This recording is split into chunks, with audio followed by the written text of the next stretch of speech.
თელას აბონენტთა მომსახურების გაუმჯობესების მიზნით დღეს მთაწმინდა კრწანისის რაიონში ახალი ოფისი გაიხსნა. ოფისის გახსნას ენერგეტიკის მინისტრი და იტერაოს ცენტრალურ აზიასა და ამიერკავკასიაში აქტივების მართვის ბლოკის ხელმძღვანელი დაესწნენ.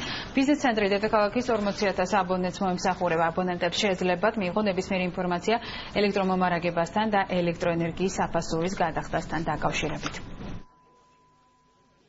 დღეს გაიხსნა ახალი ბიზნეს ცენტრი, რომელიც მოემსახურება მთაწმინდის, ტაბახმელის რაიონს. ვფიქრობ, ძალიან მნიშვნელოვანია, რადგან როგორც ხედავთ, ახლოსი ტექნოლოგიებით არის აღჭურვილი, ძალიან კომფორტული გარემოა შექმნილი და შესაძლებელი იქნება ამ ბიზნეს ცენტრის საშუალებით, როდესაც იქნება დაზიანებები, ოპერატიული შეკობინება და შესაბამისად იმოქმედებს ჯგუფი, რომელიც 24 საათიან რეჟიმში იმყოფება.